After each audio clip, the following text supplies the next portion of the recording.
Alright, so, like I promised, I would do a review of the Suicide Squad. So, without further ado, let's get into it.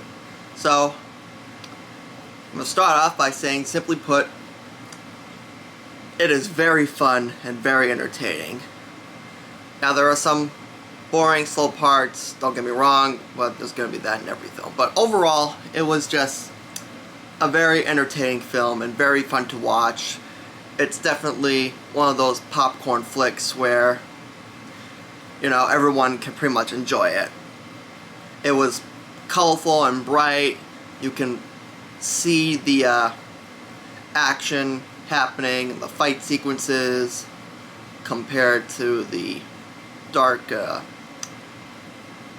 the dark first film, you know, where you couldn't even, you're lucky to even see the action sequences going on in the first place.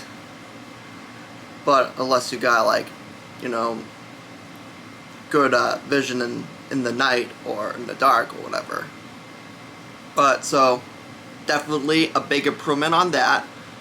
I can actually see the fight sequences and action going on without, you know, having to worry about it being too dark or whatever. So, oh, speaking of dark, if you're into gory stuff and bloodbaths or whatever, this film definitely has you covered for that.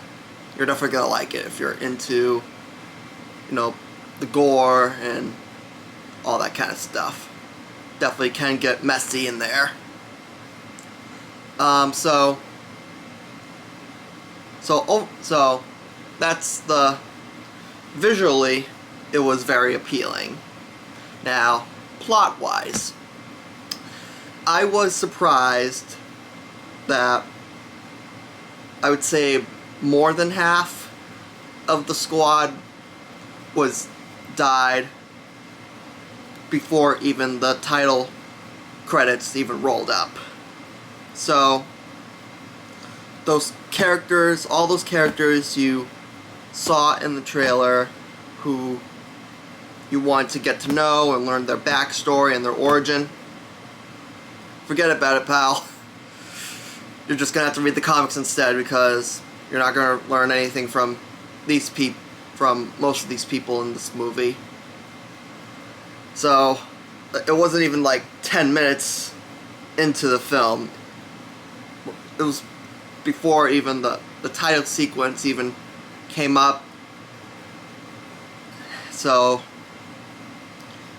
yeah, don't expect to see too many members in this movie.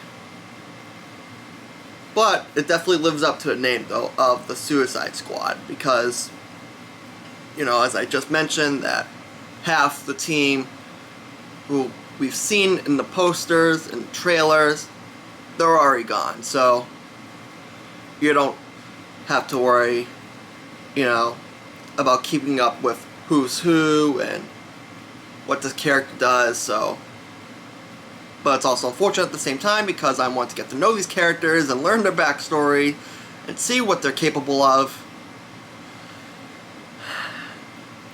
But, you know, I can't be too upset about it, because it's called The Suicide Squad, and compared to the first film, only like 1 or 2 people didn't really make it to the very end, so definitely lives up to the name, I will give it that. Speaking of continuing on plot-wise, there's really no connection with the first Suicide Squad movie from 5 years ago. Like, there's no mention of the Joker or Deadshot or Diablo or Croc. No references to that whatsoever. So it's almost like the first film didn't really even exist. And I don't really know if this is really considered a reboot, because Margot Robbie and Joel Kinnaman, I think his last name is, and Viola Davis are still in this, so it's really more just about how it's more of kind of like a clean slate compared to the first movie, what we got in the theaters. It's a fresh start, and James Gunn definitely definitely makes this movie into a comic book movie.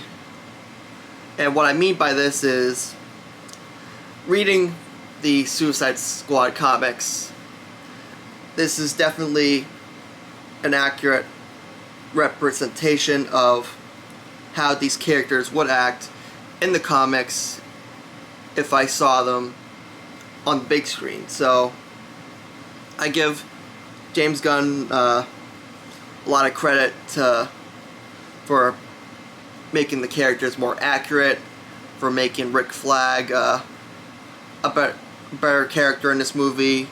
He definitely has more character development in this movie compared to the first one. I wasn't too big a fan of the whole Harley and that president thing going on. I thought it was kind of boring, dragged on a little too long. That probably could have been, that whole scene could have probably been reduced to like half as long, I think, but it was almost kind of pointless to me, really. Yeah, it's just Margot Robbie, as always. She does a fantastic job with Harley Quinn. I do like that about Margot Robbie, because no matter how bad a script could be, she always takes Harley Quinn character, and she definitely makes me feel like I'm watching it in real life. And one more thing I'm not really too big fan of was the Polkadot Man, of getting killed off from Starro, or rather how his death was just served as a comedic purpose, and he didn't I'm just more upset about the way he went out. Like, he was clearly presenting himself as a threat to Starro, and I kind of wish he had more time to face Starro, but he got squished at the end, and there really wasn't any justice for him, because he kind of saw Starro as facing his mom or whatever. But character-wise, the Polkadot Man was really fun. Same thing with King Shark. Sylvester Stallone definitely did a nice job of the voice acting. Even though he didn't really have too many lines in this movie, it was still pretty fun to watch overall with King Shark and all the other remaining squad members. So yeah, that's really about it. I definitely would recommend it overall. If I had to rank it 1 through 10, I'd probably give it an 8.5. Yeah, it's just very entertaining overall. John Cena does a good job as the Peacemaker. Very, expect to see more of him on the HBO Max when he gets his own series some point in the future. But, yeah, just, it was like seeing comic book characters come into life, like on how they would act in comics, and I give James Gunn credit for another successful comic book movie, for making another fun and entertaining comic book movie with lots of action and funny moments. And hopefully in the future James Gunn will do more DC films. So yeah, that's about it. If you haven't seen the movie yet, definitely be sure to check it out at some point.